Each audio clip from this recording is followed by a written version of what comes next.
Islam is a cure for everything. It's an answer to every problem. It's a guide to life. It's a way of life. Han Meditation.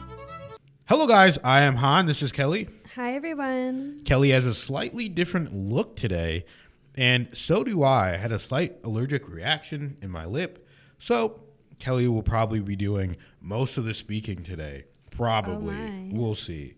So let's get right into this video, guys. Find somewhere comfortable to sit and watch. We're going to start doing longer videos. So a lot of people suggested to do this one. So let's go ahead and get right into it. Money and women and alcohol, power. I used to have a godlike complex. You only live once, so it's live life to the fullest. Basically feeling like there's no reason to live. I was on the football team, I was a superstar, I was in the paper, but I was not happy, man.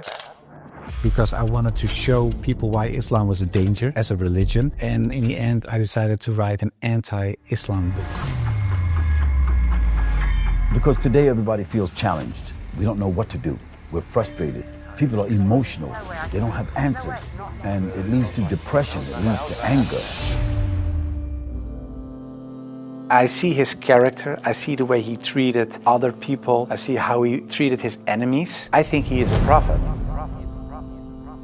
So I thought to myself, okay, let's close the books, stop. This is going in the wrong direction. Coming into Islam has given me more than just the ultimate purpose, but a life's purpose as well. I didn't feel like I'm changing. I felt like I'm adjusting. I felt it was a continuation. I felt it was universal. Islam is a cure for everything. It's a guide to life. It's a way of life. How was your, teenage years? The teenage years for me was quite hard because growing up, I thought these things would make me happy, going out partying, drinking, girls. When I got to the age of 18, I was absolutely calamitized by money and women and alcohol, power. I used to have a godlike complex. I used to think I was better than people. Honestly, I used to think nothing can touch me. I used to think I had some sort of significance, and it was very, very wrong. I really hated who I was. I used to think these things would make me happy because I couldn't be happy. Nothing made me happy in this world. I was never happy. I could have all the money in the world. I'd have 10 women around me. I'd have a big pile of cash behind me. I'm not happy. Nothing would be happy. Nothing would make me happy, no matter what I'd done. And the older I get, the higher the levels got, and the more I'd get, and the more I wouldn't be happy. So, it got even worse because I thought, if this can't make me happy, nothing's going to make me happy. And I was miserable. I was absolutely miserable. I was lost. I had no guidance. I would drink myself to death on the night. No one's there for me when I was down and out. And no one was truly there for me as a friend. They'd only want me to go down with them. We'll all go down together. And what I used to think was a friend, it was not a friend at all. I know that now.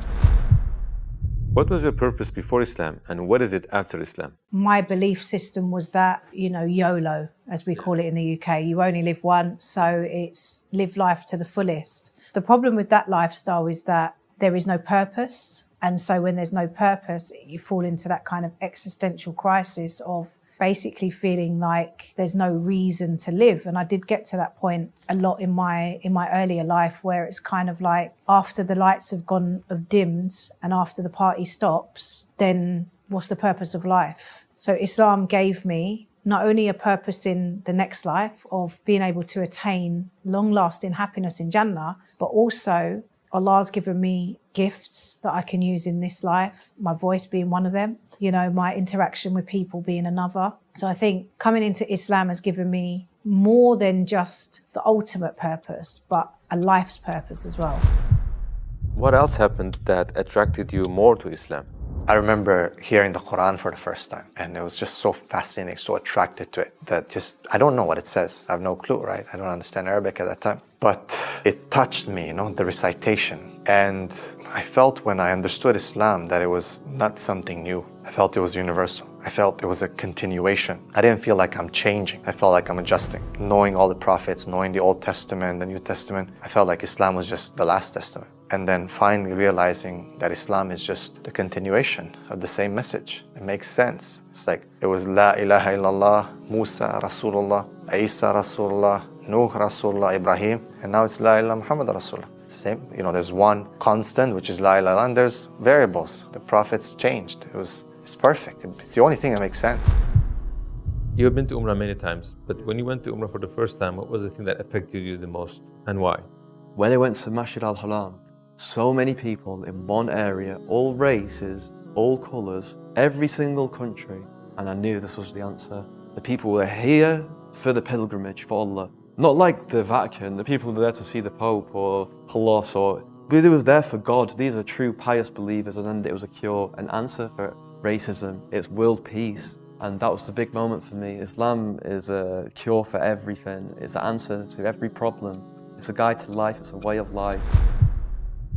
What surprised you the most while doing your research? The story about Hind, there was something that, like a switch, like I had to change. And that was because I thought Hind was the wife of one of the enemies, Abu Sufyan. And in a way, they gave money to kill Hamza, the favorite uncle of the Prophet. And that was what happened on the battlefield. He got killed. They even paraded with his ears and cut off his nose and horrible stuff. So the Prophet was deeply sad, of course, of what happened. And years later, he became powerful. He came in power in Mecca. And then there was Hind. And I was reading this book and I thought, okay, now she gets crucified or her head gets cut off or something like that. But he said, well, I cannot look at her right now, but everybody is forgiven. And if you want to stay here and live among the Muslims, it's possible. If you don't want that, you can go. But bloodshedding is over now. And I thought to myself that she was forgiven. If you can forgive someone who kills a relative, especially a favorite uncle of you, even starts parading with parts of his body to show other people that she humiliates you and whatever you stand for, that means you have such a great character. It's very special. It's something you don't see. And that's what he did. So I thought to myself, well, it was a really special guy. And when I thought that, I thought, well, I have these arguments for him being a prophet. I see his character. I see the way he treated other people. I see how he treated his enemies. I think he is a prophet. But then I thought to myself, whoa, that's horrible. Because I already accepted this oneness of God. And now I say he is a prophet. If I say there is only one God and Muhammad is his prophet, it's almost shahada. So I thought to myself, okay, let's close the books. Stop. This is going in the wrong direction. As towards eternity, we need your support. We are a charity organization that aims to spread the message of Islam to the entire world in 10 languages. With your support, you can help people convert to Islam, give up harams, start praying, wear hijab, learn to read the Quran, and so on. And get your share from all these good deeds, inshallah. Donate to Towards Eternity and don't miss this golden opportunity. What is the trait of the Prophet ﷺ that impressed you the most? The Prophet ﷺ would always somehow adapt to the people that he used to talk to. It's an amazing trait that he used to have. His behavior would never be the same with all the people. I mean, he would always be just. But if a child would come to him, he would adjust. If a desert dweller would come to him, like a Bedouin, he would adjust. If an educated people would come to him, he would adjust. He would adjust to everyone. A woman would talk to him, he would adjust. He would always come down to the level of the people. Even change his speech, even change his behavior. Even sometimes people would ask the same question, but knowing their background, he would give them an answer that they need to actually understand, and that would connect and help them achieve the change that they need in their life. I think that's something amazing. What impressed you the most about Prophet Muhammad ﷺ? The fact that the Prophet ﷺ was not allowed by Allah to chill out. He wasn't given any time for relaxation. If you study the seerah of the Prophet ﷺ in those 13 years and all the battles that he supervised and the battles that he engaged with and the treaties that he had written or that was given to him from Jibreel to have written and whatever, if you just look at his life, it was non-stop.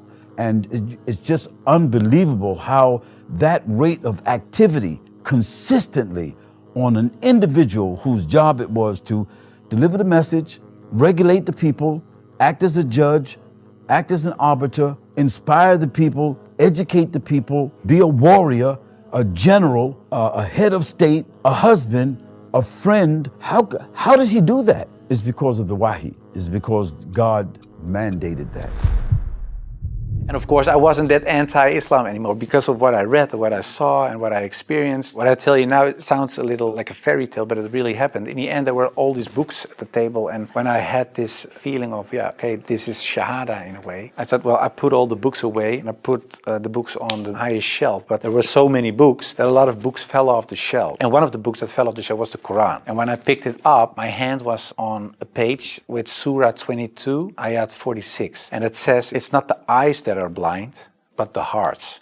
And I thought to myself, that really is my problem, because it wasn't the eyes. I really could see what I written down myself. Nobody forced me to write this book. Nobody said you have to write this or that. I started writing myself, and I could see it with my own eyes, but I still couldn't accept the fact that I said he is a prophet, there is this one God. I just couldn't. So it wasn't my eyes that were blind, but it was really my heart. I couldn't accept it. I think my nafs or my nefs or whatever, my ego, I couldn't accept it. And I said, well, God, I don't care if it's the God from the Bible or the Quran, give me a sign or something so that I 100% sure know this is the way. And I went to bed, but when I woke up, I felt very secure in myself. I really felt very secure. I've never been more secure about anything else. The whole anxiety or the whole doubting issue, it disappeared like snow for the sun. And I thought to myself, well, I think I'm a Muslim. Well, and then of course I had to tell other people. What were the final steps of your journey to Islam? I woke up one day and I was at the lowest. And in my mind, I said, what are you waiting for? You know this is the truth. I went to university and I saw my friend Kamal and I said, I need you to come to my house tonight. I said, I need your help with something. So he said, are you okay? I said, you just have to come. So he said, okay, no problem, I'll come. It was in exams. I was studying with some people upstairs in my house and Kamal called me from downstairs. I'm here. I said, okay, I'm gonna come down. I went downstairs. It was night. And I just looked at him. I said, he said, what's wrong, bro? Are you okay? I said, I want to be a Muslim.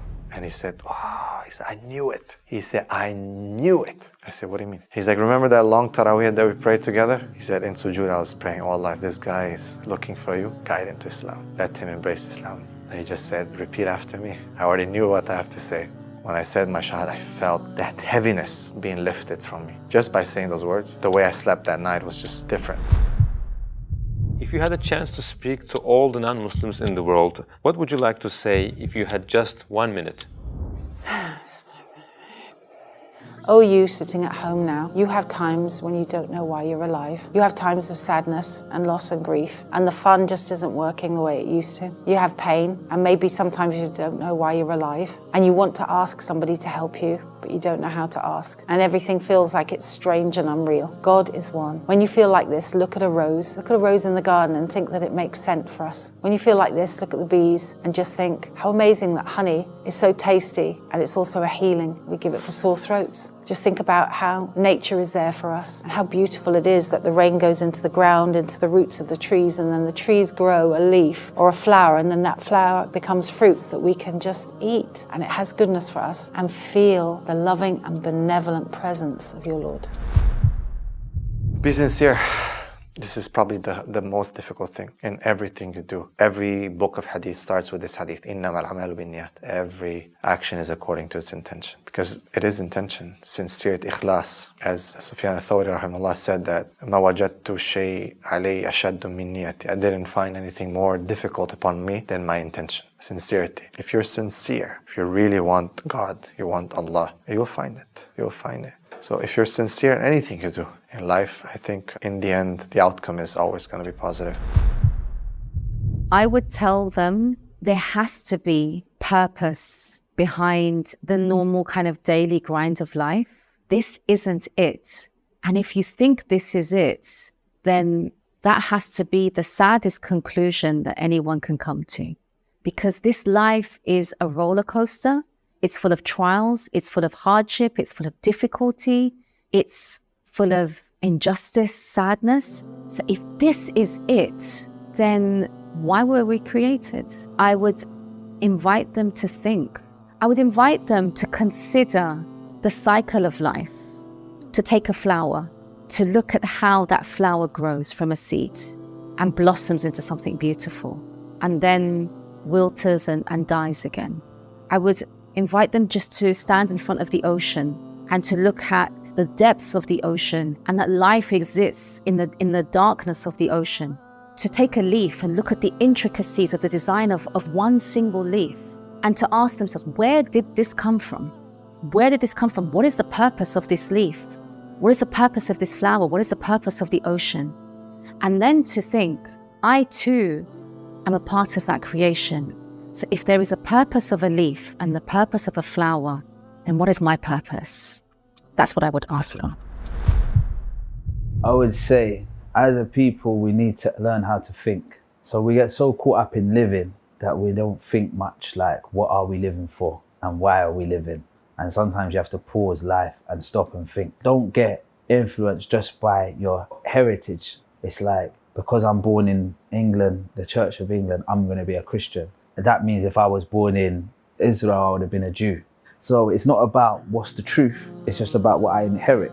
I don't think religion should be an inheritance. We should search for the truth, and we should research. My message would be, don't listen to media, don't listen to politicians that speak negative about Islam. Do your own research. You're always responsible for your own knowledge. If you don't understand anything, do research. And it's very easy. There's a lot of content on social media. You can read a lot about Islam.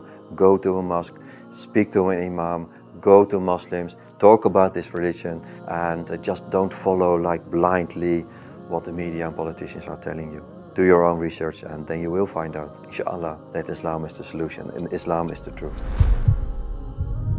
I would tell all the non-Muslims of the world that you are born Muslim.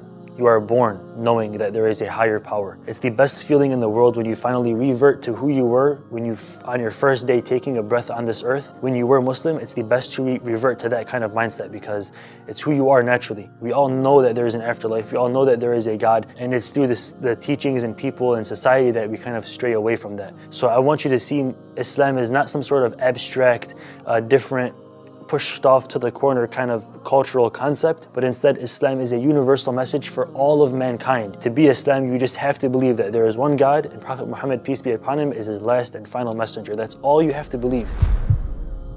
I became much more happy after I became Muslim. So I would like to invite everybody to become Muslim, just because it brings peace to your soul and peace to your heart. It is the truth, it resonates with heart and soul. At least look at it from an Islamic perspective, try to read and study the life of the Prophet, try to understand what the Muslims believe, not so much the behavior of Muslims, because there are a lot of Muslims that don't live like Muslims, including myself. I don't always live like a Muslim, I should, we all do, but you should look at the example of all examples, and it was the Prophet. And if you study his life, perhaps you find guidance that leads you to the truth.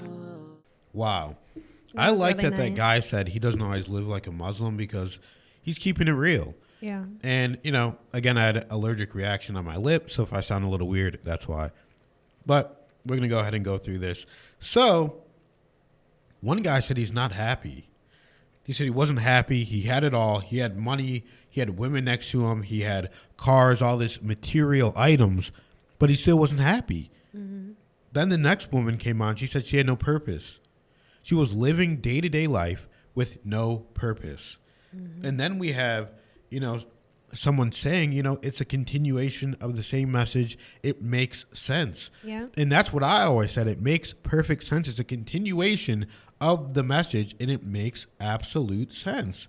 Right. And you have to think about that whenever you're thinking of converting or whatever you're doing, because it truly does make sense. And, my favorite quote is, every action is according to its intention. So, Kelly, what did you think about that? I know our timer is running out on our SSD. So, Kelly, go ahead. Yeah, that was a really nice video. I loved hearing everybody's stories. And it really, what I see it coming down to being that people are trying to find that inner feeling of happiness through certain circumstances in life, right? Like for going out partying, the money, the da-da-da-da, this in life. That's through that I'll find happiness. But with something like Islam, it really provides that inner peace, because we all need that state of being, right, where we can find that happiness despite any circumstance. Like, okay, maybe you can have fun when you're out partying, but can you find that sense of peace and happiness in the mundane? Can you find it through problems when you're facing hardships, right? So this gives you the structure to find that state of being no matter what the circumstances are. And that's something we all truly need in life. Absolutely. We're going to be doing more long form content, guys. Yep. So thank you for watching this video. We appreciate it so much. Thank you for liking, subscribing, and sharing. And thank you to everybody that donates. Every single penny counts, Thank guys. you, everyone. We need it more than you realize. We love you guys, and we'll see you in the next next video.